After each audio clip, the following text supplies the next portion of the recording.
Hello and welcome back to another OMNIHEROES video. In this video we're just going to go through hopefully stages 60 through to 61 through to stages 80 of the Nightmare difficulty. So let's jump straight into it and see what teams we need to use. So it is Valianta's team here. So let's go ahead and get our pre-select sorted out. Let's quick deploy. And then we're going to go ahead and add in a couple of relics. Now, I have done a short on where to obtain all of these relics and how to do that as well. So I won't jump into it here. If you want to go check that out, it is a short on my channel.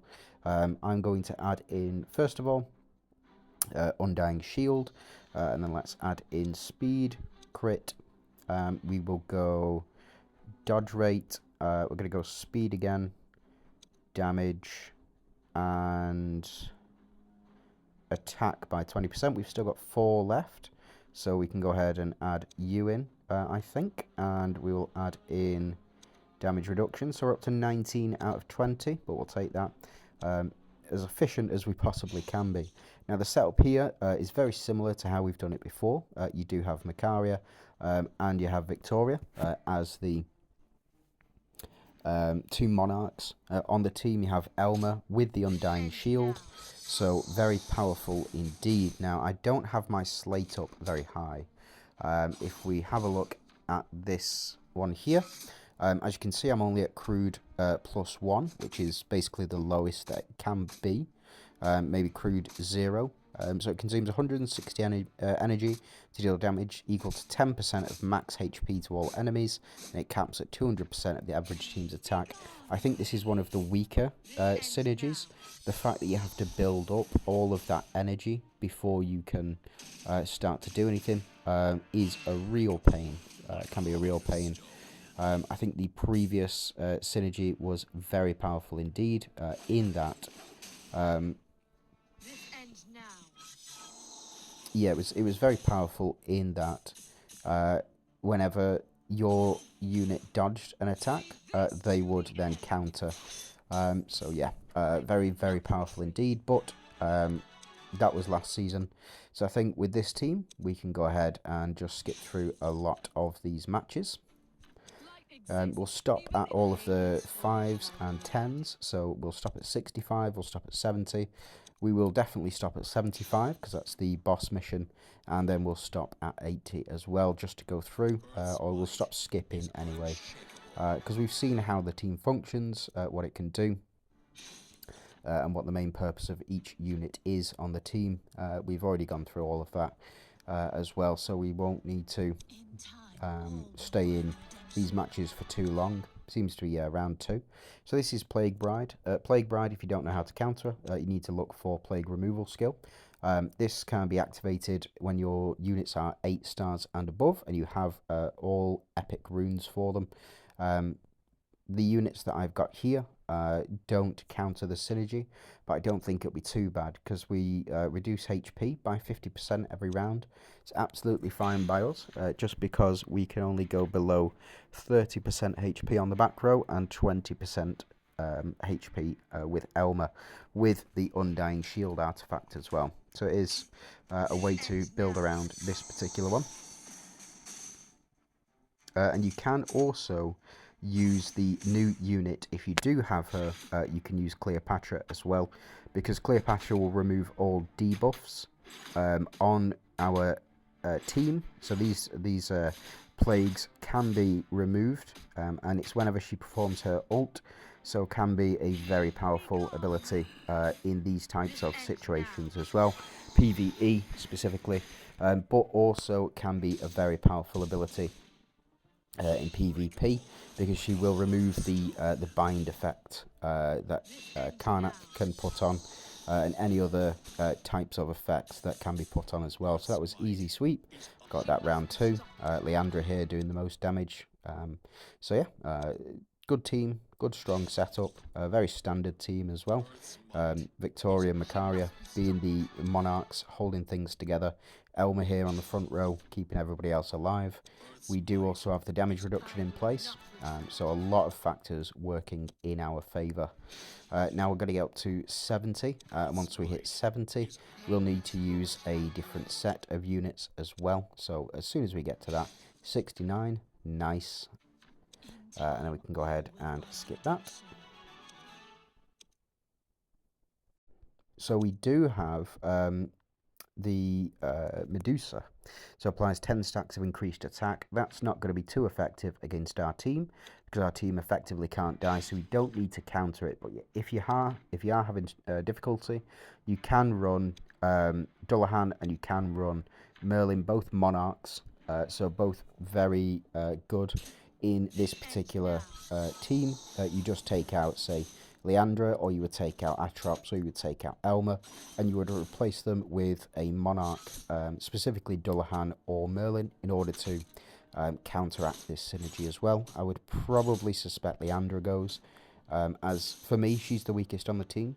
Victoria's at 10 stars, Makari's at 13 stars, I think, Atrops 15, and Elmer is at 8 stars. So it's between Leandra and Elmer. And as Elmer is a key part of the team here, that I wouldn't recommend removing him. Now we do get the taunt as well. Ah, very nice. So nearly got him clean sweep, but it's just telling us there to telling us there to survive, but we got Victoria to finish her off. So now we're going to look at jumping into the next team setup, which is the Ethereal team setup. Now, with Ethereals, the build that I do have, let me just find it. Here we go. It does include 2 of the new units and a very well-built Eudora as well. But if you don't have these 2 new units, you can go ahead and use these 2. So Portia and Dorabella, I would say, if you have the other units like Eloin and like Lysandra, you can use those 2 in these slots as well. So you would get the double celestial buff, the triple celestial buff with this back row, and then Katrina and Lysandra work very well on the front row.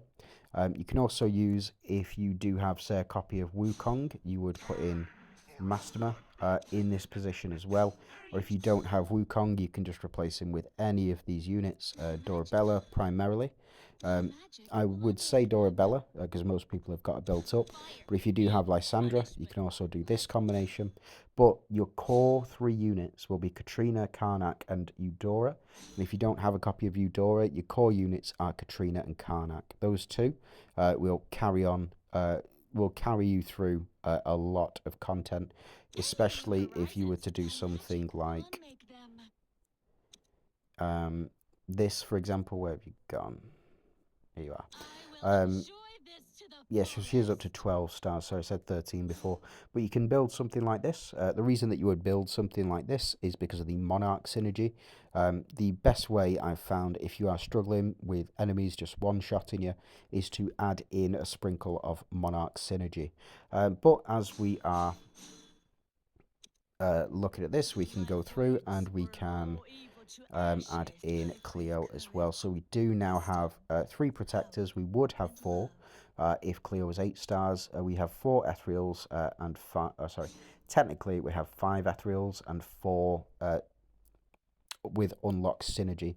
The only one I haven't unlocked is Katrina. It's just because I don't have enough of them. So what we can do is we can take you out, unequip, we'll quick deploy. Looks absolutely fine to me. I think the only one here that we can replace is max attack. We don't need increased HP, or at least we don't need a static increase of HP. We've got our other 4 stuff, and then we'll click save and go ahead and jump into the battle. Now, relics wise, you can use pretty standard. You can use Chaos Orb, you can use Excalibur, and you can use whatever Chrono relic that you do have. The reason that I'm using the Cosmic Gourd is primarily for the switch for Wukong. So Gourd will go off eventually. It does take quite some time to build up. But that does then empower Wukong as well. So as you can see, we've got quite hefty shields. Fortunately, we're getting a lot of misses, but we do have quite hefty shields, and that is thanks to Katrina's red runes. Katrina's red runes increase shield strength by 50%, on top of the attack that she already has as well. So the increase from Cleo will increase the shield level that we do have as well. So just something to keep in mind there. Now, this is a relatively slow team. My Eudora does have full DPS runes. Wukong has full DPS runes. Katrina has full DPS runes. And Karnak has, I think, a mix of dodge and DPS as well. Cleo is... I've currently got her on health runes, I believe. But again, it's just the way that I've done it personally. But yeah, Katrina going to be doing the most damage out of everybody on the team. It's weird to think, but she has been buffed quite a lot and does do a lot of damage. Now, that was a 3 in a row. Karnak, his exclusive runes, still relevant, still very powerful indeed. Let me just show those off for a second.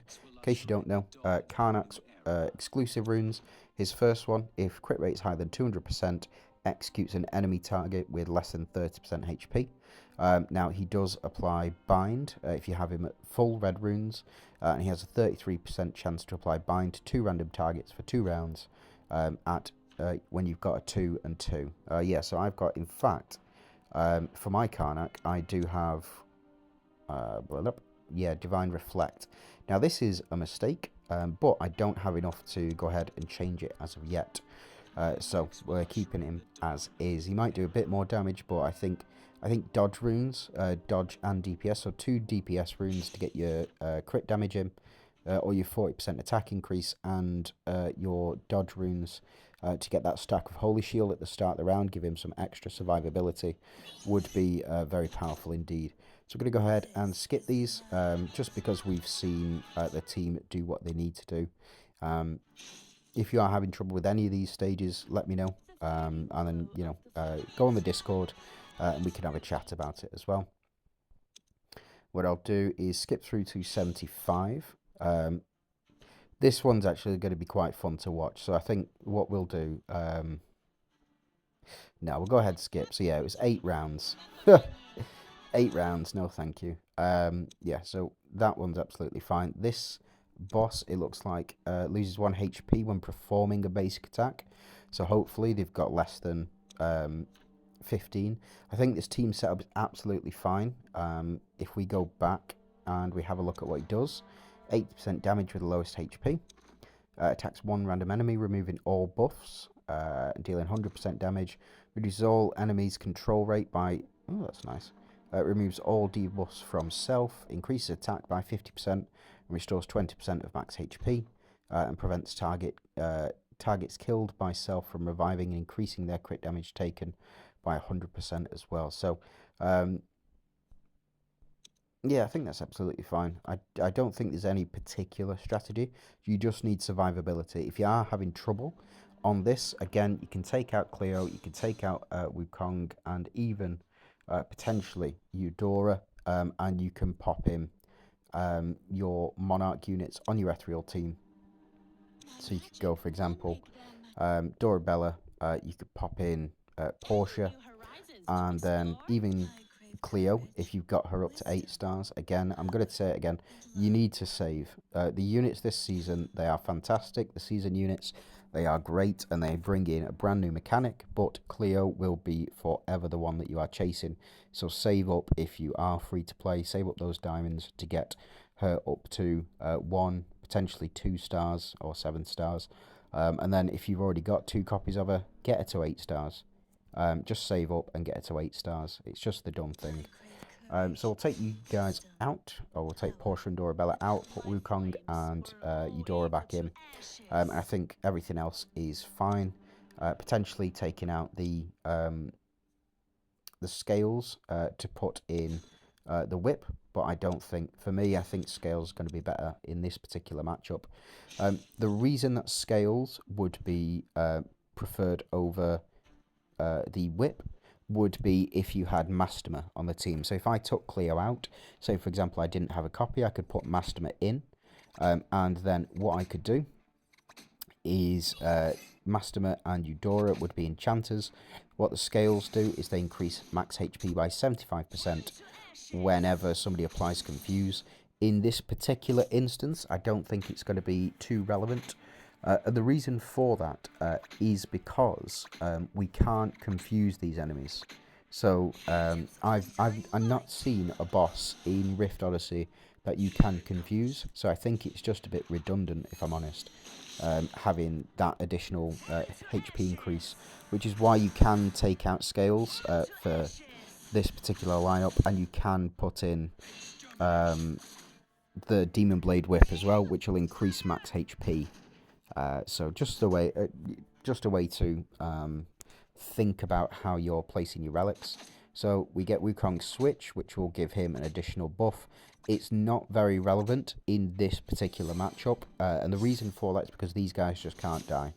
So what Wukong wants is he wants enemies to die, or enemy units to die, so he can proc his passive, but unfortunately he will not do that this time round, so he won't get the chance to build up unless this gourd triggers. So potentially, instead of running Leviathan, we can run Chest instead, which would give 2 activations of the Cosmic Gourd as well. So just different ways, just different strategies around beating this guy. We want to get as many hits on him as possible from Eudora. So we can potentially look at that, but I think Katrina is going to do the most damage, or we're going to need to out-survive these. And it doesn't seem to be too much trouble, given that we do get the Holy Shield from Cleo every round, and we are building up these shields as well. So once Eudora's finished doing what she needs to do, we can have a look at shields here. So as you can see, there's a lot of shielding here. And this is all thanks to Katrina. So as you can see, even more shields. Just shields for days. And that's what we want. We want as many of those shields as possible. And we also get the increased dodge rate as well. So it is just something to keep in mind. Now Wukong, again, he's going to be very ineffective in this fight, primarily because he only attacks frontline units. He won't be doing any sort of damage to this boss unless we clear these units out. So they're losing 1 HP every time, so they must have around 10 or potentially 15 HP. But I think we're going to be able to take this boss out before then. Now when you get into the harder difficulties, so into Abyss and Nightmare, I think it's Abyss. No, it's Nightmare and Hell difficulty. When you get into those rounds, you won't be doing this sort of damage to the boss. And you'll probably need a team of, say, Elmer and Atrox, or Elmer and Cleo, in order to pass through. So as you can see here, Wukong doing absolutely 0 damage. It is what it is. Against bosses, he's not great. He's really not great, unless it's a single target boss. But Katrina here, able to finish things out. Round 8, not bad at all. But as you can see, you just need units which target the back row.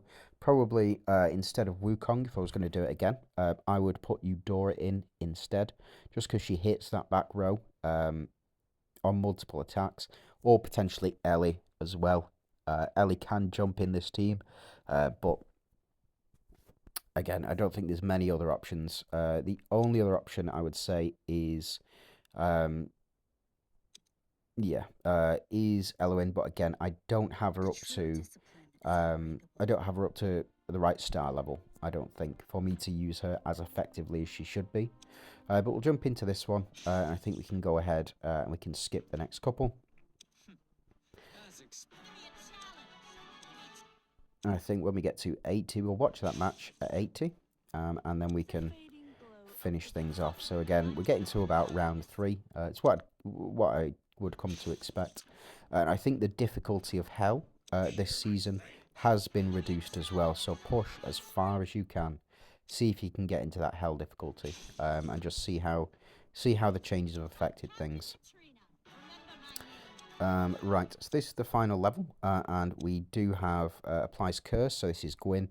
Applies Curse, reducing attack by 100% and it's a permanent effect and it's removed when enemy has 30 or more stacks of buffs. You can in fact take out Cleopatra and you can put in a buff remover. So for example, the new unit Aphrodite could be very effective in this. If we jump into her ultimate here, or passive, Aphrodite uses her ultimate, she applies Phantom Illusion on one enemy. Additionally, temporarily reduces, it's not on this one, I think it's on this one, here we go. For every one stack of debuff removed, her attack increased by 10% up to 100 stacks. So, if Gwyn is applying a lot of debuffs on us, then we can use Aphrodite to remove those and gain even more power. So, yeah, very powerful effect indeed on that ultimate. I do love that ultimate. And the fact that she casts it whenever a unit dies, is absolutely ridiculous. Absolutely ridiculous. But again, I would suggest that you save for Cleopatra. Save for this unit right here, our middle unit. Please do, because it's vital that you get copies of her over the course of the next year. She will be required in the most difficult content, I am very sure of that. To pass it properly, she will be required to have 2 teams, one with her in, one with Atrops in as well. So that's just my 2 cents on it. You know, if you feel different, go ahead, do what you need to. So Karnak triggers here, and then we'll get Katrina here to finish things. Or not finish things. Lucky us. You see how Katrina went first there, and we would have lost, I'd say, a hefty amount of shield if it was not for the Holy Shield. So we do remove that curse because we do have more than 30 stacks of buffs. We get the changes up here. And we do get the attack increase from Cleopatra. Again, Wukong not at nowhere near as good as last season. He was absolutely fantastic last season. He really was. But this time around, he is just he's just doing sort of mediocre damage because he is involved in the other seasonal synergy. But again, we've not come across that seasonal synergy yet. I suspect we might next time around. See, that he should have finished Katrina off there. He should have finished Katrina off, but he didn't. Because he's just not doing the damage that we need him to. Again, it might be potentially because my ethereal slate is only at common 1. So, you know, it is what it is. It is what it is. I think after this, I'm going to go ahead and level up a couple more slates as well.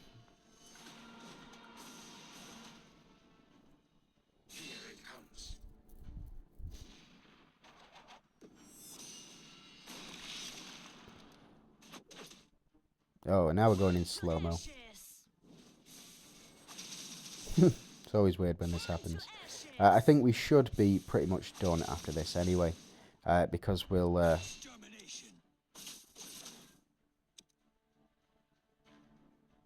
So this is Gourd triggering. Swaps all of our places round. Great hit. Shame. So, because we're going in slow-mo, I'm just going to go ahead and skip. So it did take us up to round 8. Absolutely fine.